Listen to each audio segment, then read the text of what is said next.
આપણે એના માટે એમના મદદ કરવા કેટલા સુધી દોડી રહ્યા. ખાલી આપણે કહીએ છીએ કે અમારો સમાજ પાછળ છે, ખાલી આપણે કહીએ છીએ કે અમારી પરિસ્થિતિ આવી છે, અમને કોઈ મદદ નથી કરતું. પણ કઈ રીતે મદદ કરશે જ્યારે આપણા સમાજની અંદર જે ઉચ્ચ હોદ્દા પર બેઠેલા છે એમને હવે પાછળના જે નાની ગરીબ પરિસ્થિતિમાં છે એમને જોવાનો સમય નથી. કેમ નથી? એમને એમનું પેટ ભરાઈ રહ્યું છે, એમનો પરિવાર સચવાઈ રહ્યો છે, એટલે આપણી જોડે નથી જોતા.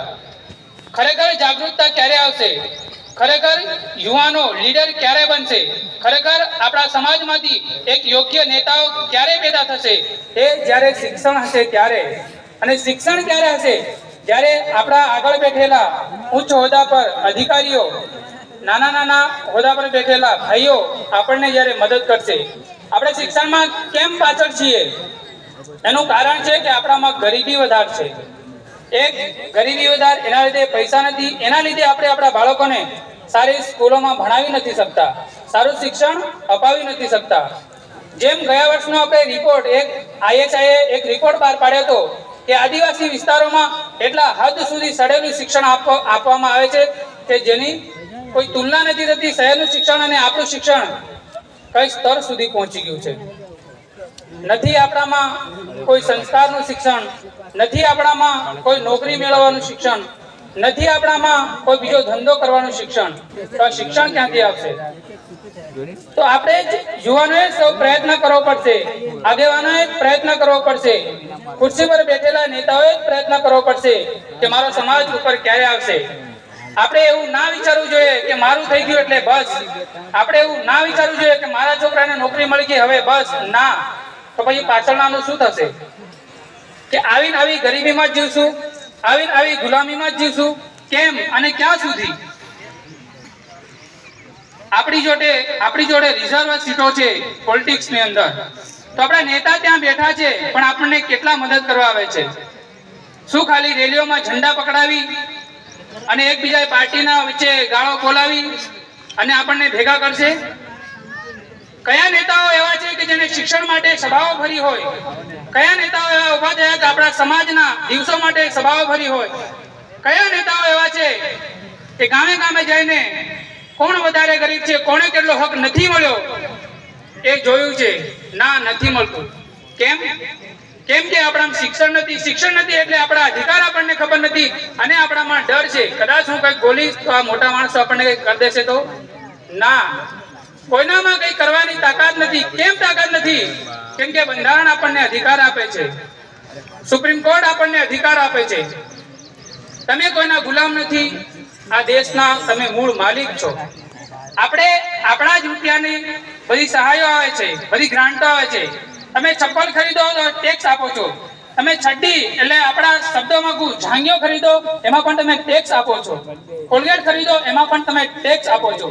તો રૂપિયા ક્યાં જાય છે? બધા આવે છે, ફંડ આવે છે લાખોનું, કરોડોનું, પણ ક્યાં જાય છે એ જ કોઈને ખબર નથી. બસ એ જ મૂળ આપણે દેખવાનું છે કે આ લઈ જાય છે કોણ. અને ખબર છે નથી બોલતા. કેમ નથી બોલતા? સમજો કે હું કોઈ નેતાની સામે બોલું, નેતા મારી જોડે રાત ના હોય, તને હું 50,000 આપી દઉં, તું તારા સમાજને જાગૃત ના કરતો, તો આ માણસોને ભેગો ના કરતો, એમ કરીને વેચાય છે. તેના કરતા માથું કપાવી દેવું સારું, પણ સ્વતંત્રતા રીતે પોતાના સમાજ માટે અવાજ ઉઠાવી, સમાજને એકત્રિત કરી, સમાજને શિક્ષણ મેળવી અને એમને આગળ લાવો, એ આપણો અધિકાર છે. ખરેખર જ્યારે અમે આણંદની અંદર ભણતા હતા ત્યાંનું પરિવર્તન જોઈએ, ત્યાંના બાળકોને જોઈએ, ત્યાંનું શિક્ષણ જોઈએ અને ત્યાંનો વિકાસ જોઈએ તો એવું લાગે કે આપણો સમાજ તો કશું જ નથી, કઈ જ નથી. આપણે માંડ જીવી રહ્યા. દરેકને માટે દેવું છે, દરેકને હાથ લંબાવવા પડે છે કે મારી આ મદદ કરી દે. એ કેમ? પણ ક્યાં સુધી ને કેમ? એટલે હું યુવાઓને આહવાન કરું છું, જ્યાં સુધી આપણે જાગૃત નહીં થઈએ ત્યાં સુધી આપણને કોઈ આગળ આવવા નહીં દે. ભલે આપણે માર ખાશું, ભલે આપણે દંડા ખાશું, ભલે આપણે જેલમાં જવું પડે, પણ એકવાર અવાજ ઉઠાવવો પડશે કે ના, હું મારા સમાજ માટે કરવા તૈયાર છું, મારા સમાજને જાગૃત કરવા તૈયાર છું. આવી રીતે આપણે જવાબદારી લેવી પડશે. કચેરીઓમાં જાઓ, ગમે તે કચેરીમાં જાઓ, આપણા સમાજના યુવાનોને કે વડીલોને ગમે તેમ બોલવામાં આવે છે, પણ કેમ? શું અમે માણસો નથી? શું અમારામાં ભાવનાઓ નથી કે તમે અમને ગમે તેમ કોઈ મોટો માણસ આવે ને તમે બેસાડો, અમારા સમાજવાળાને ઉભા રાખો? હું તમને કહું છું, ખાલી આપણા બાળકોને શિક્ષણ આપવાનું કામ કરો.